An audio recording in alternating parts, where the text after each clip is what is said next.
Hi, I am Hannah Horst, and this is my presentation for the Capstone Project. The purpose of this Capstone Project is to explore the rising prevalence of dementia in individuals with Down syndrome in order to recommend care options for this population.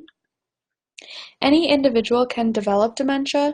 However, individuals with Down syndrome are predisposed to developing dementia in their lifetime. For an individual with Down syndrome that is ages 50 to 59 years old, have a 66% chance to be diagnosed with Alzheimer's disease. These individuals are predisposed based off plaques and tangles in their body, mutated genes that are showed by biomarkers, and an extra copy of chromosome 21. For professionals working in the healthcare world, especially that are working directly with individuals with Down syndrome, it is important to be educated on dementia and the symptoms of dementia in order to provide quality care. Furthermore, there are topics that will not be included in this presentation, which is an in-depth detail of conducting various assessments for diagnosing, medication regimens, and other challenges that individuals with Down syndrome face throughout their life, such as other physical health issues, academics, living skills, and social skills. The life expectancy for individuals with Down syndrome is rapidly increasing.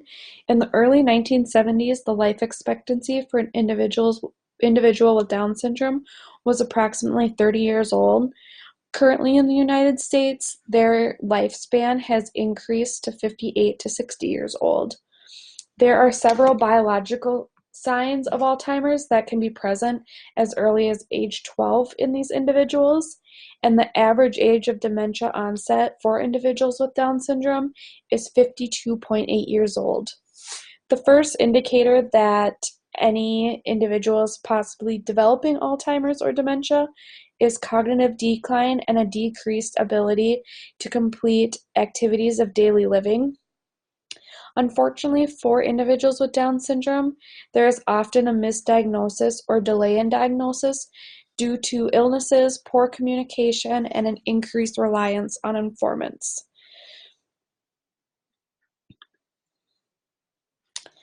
Mild cognitive impairment is also known as the preclinical Alzheimer's disease. Diagnosing MCI can be difficult to accurately diagnose for individuals with Down syndrome because this population usually already presents with cognitive and functional impairments. MCI is an antecedent for dementia, and the diagnosis of MCI can be found approximately 2 years before somebody is diagnosed with dementia. MCI is common for individuals with intellectual disabilities. However, anyone is susceptible to MCI, just like anyone is susceptible to dementia. The symptoms that are present with MCI are behavioral and personality changes, an increased stress level, confused thinking, destructive behavior, mood swings, and hostile behavior. Challengers challenging This is really challenging for caregivers and family members to identify the symptoms of MCI because this population, like I said, has these characteristics already usually. The extra chromosome 21 found in individuals with Down syndrome results in a lot of abnormal cell division. This can silence or activate other genes in the body, causing a higher risk for mutations. The predisposition of plaques and tangles present in the individuals with Down syndrome have been discovered as early as age 12 and usually universal by age 31.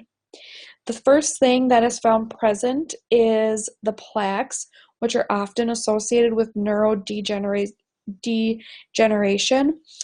Plaques are dense clumps that make up the space between the nerve cells and the brain tissue, and they can have a toxic effect on the surrounding cells. The next thing to develop is the tangles, and tangles consist of the twisting of protein threads of the nerve cells in the brain tissue. So the higher density of these plaques and tangles causes an earlier onset for dementia and a faster decline in memory loss. Biomarkers are also present in the brain tissue and cerebrospinal fluid. They serve the purpose of indicating health and disease present in any individual. Biomarkers are genes that are tagged to show change or mutations present within an individual. Biomarkers can actually predict the onset of dementia 10 years before external symptoms are present. There are many different assessments for diagnosing dementia and Alzheimer's and to monitor the symptoms. For individuals with Down syndrome specifically, it is recommended to conduct a baseline assessment. This baseline assessment includes a clinical history, mental state examination, physical examination, EEG, and brain neuroimaging, and a neuropsychological assessment. This baseline assessment is used for an individual with Down syndrome to take earlier on in life, and then when they start presenting with the Alzheimer's symptoms, the physician can conduct another assessment with these same components and use as comparison to see if their symptoms are worsening and if they have reached the stage of dementia and Alzheimer's disease. Currently, there are 2 assessments that are used to clinically diagnose dementia and Alzheimer's disease. This is the ICD-10 and the DSM-5. There are other assessment tools used, but they cannot be used to clinically diagnose. One other common assessment tool used is the RAD. This takes less than 25 minutes to administer, and it can be really helpful also in being a component in the baseline assessment. The RAD is specifically used for participants with mild, moderate, and severe profound disabilities. Caregivers often face many challenges. Individuals with Down syndrome are often known as the triple challenge. This is because they have accelerated aging, cognitive and functional impairments, and they have a higher risk for developing Alzheimer's disease. In a survey found, there are 3 big challenges that caregivers face when helping individuals with Down syndrome.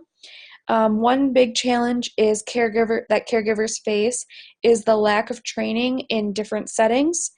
They also face the challenge of lack of training on dementia, specifically during the end stages of life.